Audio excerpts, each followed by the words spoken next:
Some people are saying the new Amazon series House of David is full of lies. Other people are very enthusiastic about it. So, what about it? Is House of David legit? Or does it stray too far from the Bible story? Let's take a look.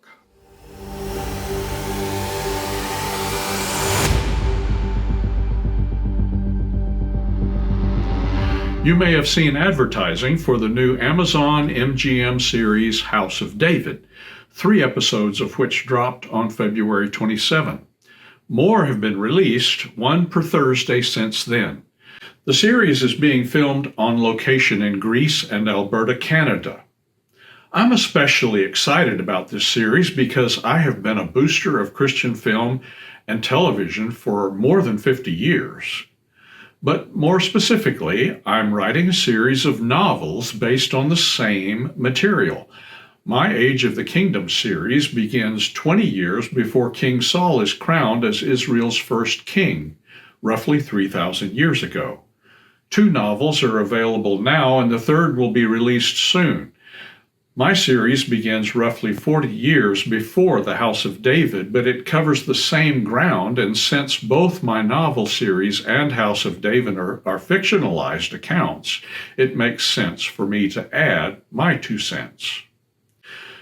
So let me start by saying that anytime you undertake to retell a Bible story, you will have to add features, whether it's backstory or emotion that's not described in the Bible, or supporting characters that aren't specifically mentioned in the Bible, or even events that help explain what's behind the events the Bible does include.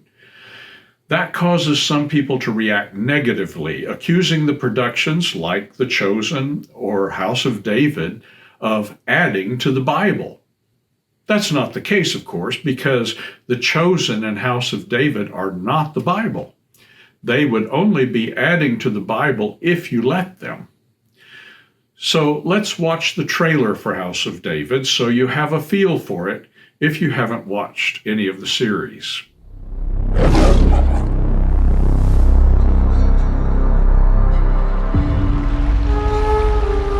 Can one stone change the course of history?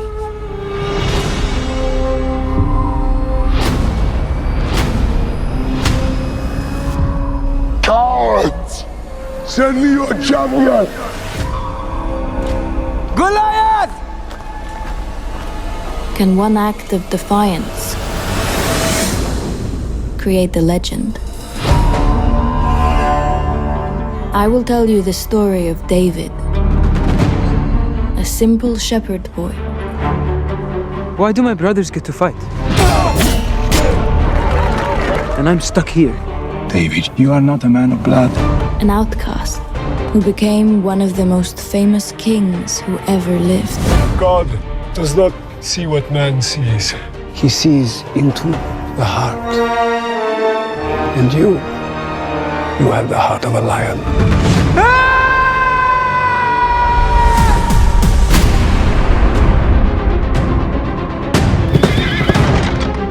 The Philistines have assembled.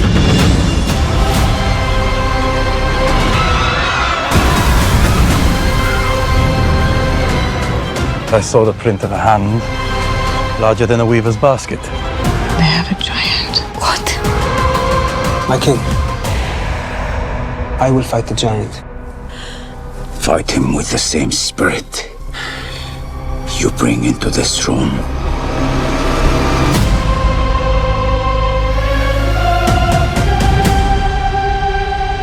You play music for my father. Now he chooses you as champion. How will you do this? It's not about the greatness of the giant. It is about the greatness of God. Are you afraid? Terrified. I believe in you. So, as the fate of a people hangs in the balance, again I ask this question.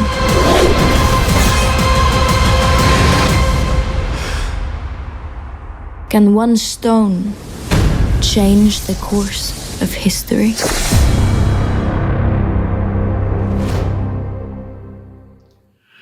There's a lot to like about this series. House of David is created, executive produced, written, and directed by John Irwin, among others. Irwin is half the Christian movie production team of Irwin Brothers. He and his brother Andy were responsible for such hits as I Can Only Imagine, October Baby, I Still Believe, Jesus Revolution, and American Underdog. Andy is also on board as producer of House of David. Besides John Irwin, there is a writing team, as is almost always the case with a series. Irwin's production company is The Wonder Project, and they have a YouTube channel with interviews and behind-the-scenes features. Dallas Jenkins, creator of The Chosen, is on the advisory board. The series stars Michael Iskander in the role of David. He is a devoted Christian, and interviews with him are very inspiring. The role of King Saul is brought to life by Ali Suleiman, and veteran actor Stephen Lang plays Samuel. Overall, I really like House of David. I look forward to each episode appearing on Thursdays. As I've said, I'm a booster of Christian film, and I will definitely watch all of this series. The fact that the series is being produced by Amazon MGM Studios and distributed by Amazon Prime means that the people holding the purse strings recognize the value of the audience Irwin and his team bring to the table.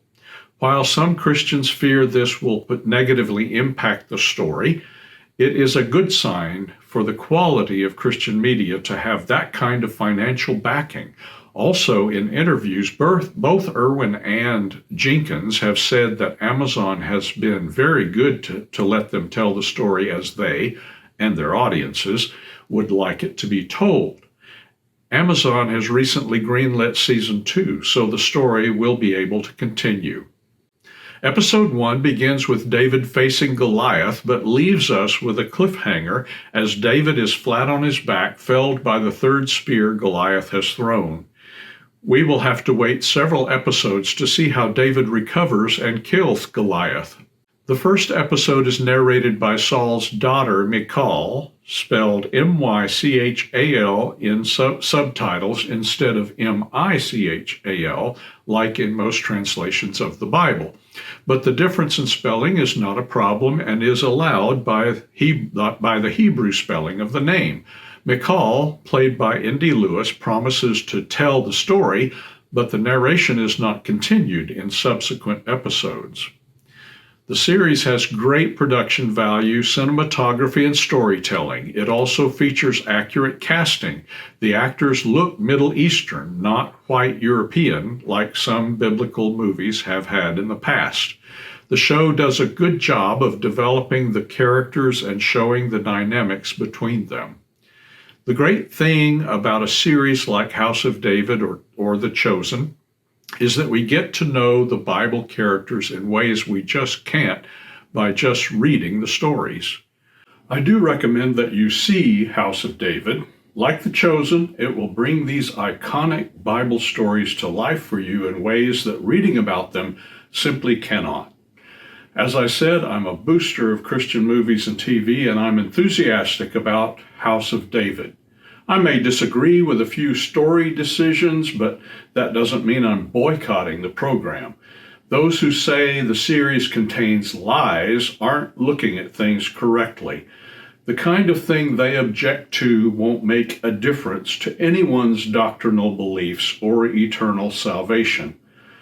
Christian writers and producers don't always do things like I would have done them, but well-meaning people can disagree. Why do you think there are more than 200 Christian denominations? And that's just in the U.S. So I'm really glad this series is being produced, and I hope you'll watch, not just to support the effort, though that's important, but to let these iconic characters come to life for you. They say a picture is worth 1,000 words, but a moving picture is worth 10,000. If you appreciate this content, please like and subscribe. See you next time.